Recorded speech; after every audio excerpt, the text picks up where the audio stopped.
Just wanted to welcome everyone to this video conference. As most of you know by now, my name is Grace, and I'm on staff here at Global Nomads Group out here in New York City. We have a very, very exciting video conference today. And before I introduce you to our guest speaker, I would like Westmount Charter to introduce themselves to us here in this conference. So Westmount Charter, if you can state where you're located, how many students are joining us, and what you hope to get out of this video conference today, that would be great. So go ahead, Westmount Charter. Are we on? Yeah. Hi there, I'm Neil Robinson. I'm the instructor for the class. The class is a specialized class called the Human Condition 35, which is a locally developed class that students can take for credit here at the school and in Alberta. It deals with all kinds of things in international law, foreign policy, dignity of difference, and those types of concepts, all focused around human rights. We're actually in Calgary. Weather is on the turn, so it is above zero now. We're all very happy about that. Yeah, things are looking much better. For this project, we're actually just getting our feet underneath us as we speak. And getting all the rules and expectations together. We've just connected with a couple of architects locally, but we haven't met them personally yet, so we're still just in the formation part of this. A lot of the students that are here today and in this class went to Ecuador recently for 18 days to do some social work and some environmental work. And while we were there, we had an opportunity to connect with two schools. And we are looking to work with them. We had extensive interviews with them about what they would like to see as an ideal classroom. We feel that our needs are fairly well met here in comparison, and so we're going to work with those two schools. One is on the western slope of the Andes in a little village called Otonga, and the other one is on the west coast in a city, a rural district called Manta. And right there, in both those places, the needs are exceptionally high for facilities, and they've both expressed interest in using computers and technology to access more information. So that's kind of us in a nutshell. At this point, like I said, we're still trying to get our feet underneath us and get a hold of what this project is all about. So I think we're just making the turn, and things are starting to look a little better now. So that's kind of us. Great. Thank you so much, Mr. Robinson, for introducing your students to us. We are still waiting for Ghana, Accra Technical Institute. If you guys are on board, please interrupt by saying hello. All right. So what I want to do now is introduce our guest speaker. We have a wonderful program so far, thanks to our partnership with Architecture for Humanity, in bringing you these exciting sessions with such established architects to speak with you today. So without further ado, I'm going to let Michelle Kaufmann introduce herself and the scope of work that she's done, and today's topic will be focused on the sun. So Michelle, please. Yes, and you'll bring up the slides, Grace? Yes. Great. Okay, hello everyone. Thanks so much for having me. I am an architect, as Grace said, here in the Bay Area. Can you go to the next slide, actually? We have a practice here. We have architects. We also actually do construction also. I had worked originally for 5 years working for Frank Gehry, super famous architect, working on museums, and it was great. I loved it, except when I went to look for a house for myself. My husband and I, we were looking around, and we found that so many of the homes were awful. We couldn't afford a house.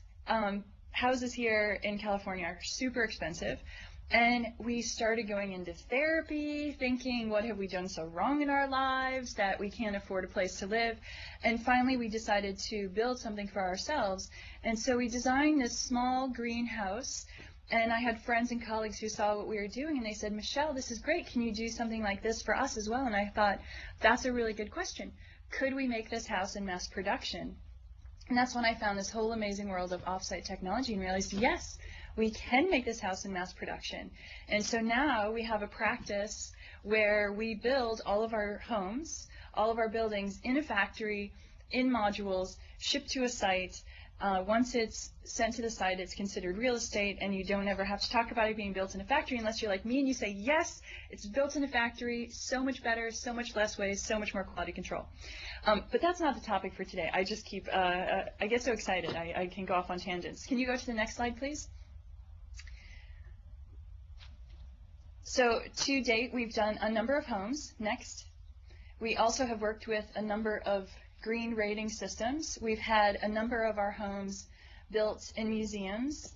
The houses themselves are the exhibit on green building. So you can see the image on the bottom. That house is a 3-story, fully functioning house that's at the Museum of Science and Industry in Chicago, where you walk through the house, and we have different tags, and you have a brochure, so it's just packed full of sustainable materials and systems and design approaches that hopefully then inspire people after they go through it to implement into their own lives and their own designs. Next.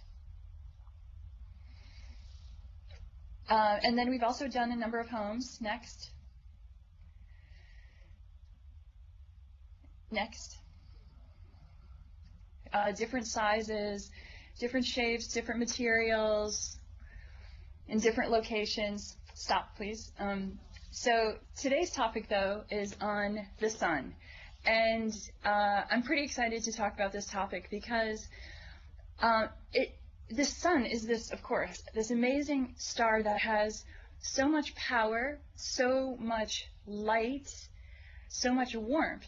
And when we design buildings, whether it be homes or classrooms or whatever, we can design the buildings to capture and maximize those resources that the sun gives us every day. And it's whether we use that those gifts from the sun or not. And so it's just about designing in a really smart way.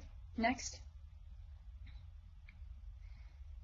And that's what I'm going to focus on today, is how we design for buildings. So starting off with sun for lighting. Next. So this is one element when we think about, okay. Can you go back for a sec? Okay, great. Thank you. So when we design for homes, how we place and where we place windows. And so I'm going to go through today mainly images of our homes. This one is not one of our homes. But the same strategies that I go through here can be applied to classrooms as well, or any buildings really. So this is sort of a standard home, right? This is a home that we see in most locations in the U.S. And just having these windows just scattered throughout, it's not, it does not appear to really be thoughtful in terms of how it's dealing with the sun. So for example, when we think about sun for lighting, can we go to the next slide? The inside of a house or a building that just has one window in the middle of a space, it provides light. However, we read that wall in shadow, which is why we turn on lights during the day. It's not typically because we don't have enough light, it's because our eye reads the window in contrast with the shadow. Next. So this is why when we design buildings for thinking about lighting, because our goal with our homes is to make it so we don't have to turn on lights during the day. Next. When we have that as a goal, it's not just about putting in a lot of windows, it's about being really smart about where we put the windows. And I always like to